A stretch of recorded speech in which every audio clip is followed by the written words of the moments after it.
curious, we use the numbers 1 through 9 and the 0 every single day. We call them Arabic numerals, but the 0 and the mathematical system built around it did not originate in the Middle East or the West. The true birthplace of this mathematical revolution traces back to the Indian subcontinent, specifically during the period between the 6th and 10th centuries CE. Look at this map of the subcontinent after the fall of the massive Gupta Empire. Instead of collapsing into chaos, the map fills with powerful regional kingdoms, the Pushyabhutis in the north, the Chalukyas in the Deccan, and the Pallavas in the south. Active trade routes pulsed between their capitals. These rival dynasties competed for prestige through intellectual and artistic output. When a northern king sponsored a new university, his southern rivals responded with their own engineering or scientific projects.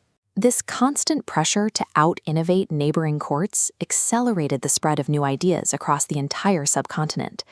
We see this movement of ideas clearly in the spiritual life of the era. Originating in South India, the Bhakti movement operated as a grassroots social revolution. Ordinary people expressed intense, personal devotion to the divine through songs and poetry in local languages, bypassing traditional priestly rituals. The female saint Andal provides a key example. Her Tamil poetry describes an intimate, emotional connection to the god Vishnu, imagining him as her partner. Her work demonstrated that any individual, regardless of gender or social status, could connect directly with their god. Contrastingly, this public, accessible devotion contrasted with another rising tradition, Tantricism.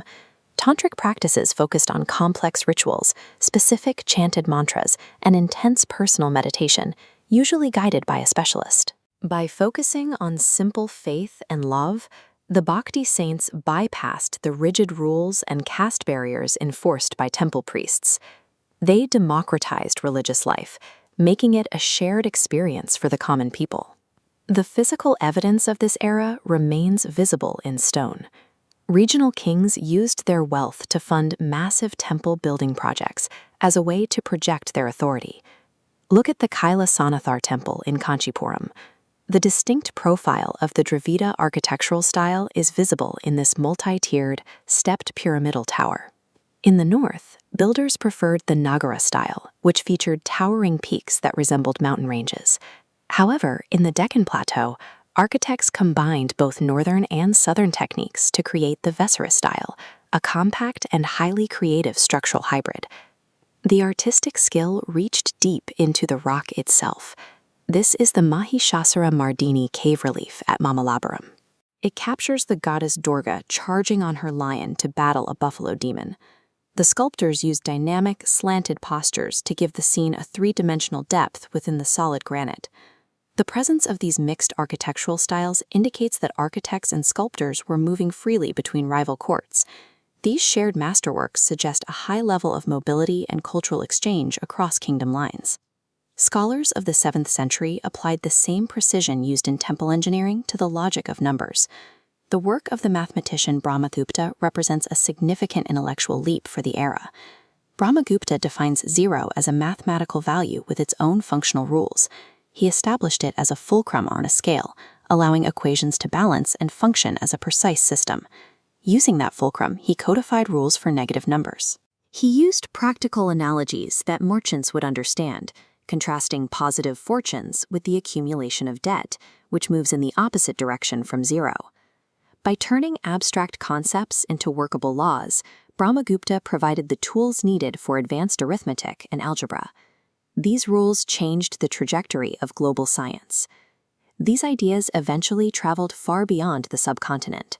Foreign groups like the Hunas and the Arabs brought military conflict, but they also functioned as cultural connectors between disparate regions. Indian scholars and merchants shared knowledge of astronomy and medicine along established sea routes. As this map of the Arabian Sea illustrates, ships rode the monsoon trade winds, carrying Sanskrit manuscripts from India's west coast directly to the Persian Gulf.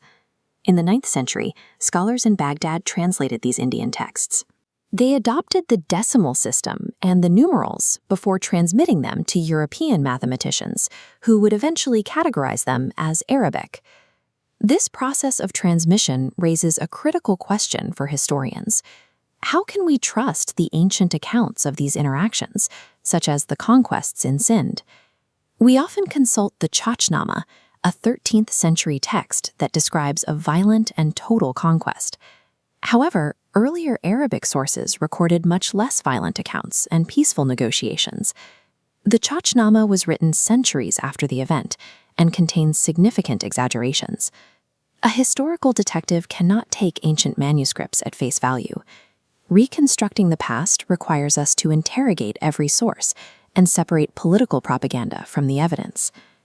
Between the 6th and 10th centuries, India built intellectual bridges, connecting different castes, kingdoms, and continents. A logic devised in early medieval India remains embedded in the binary code and scientific formulas of the present day. Uncovering these contributions requires us to keep questioning the history we think we know.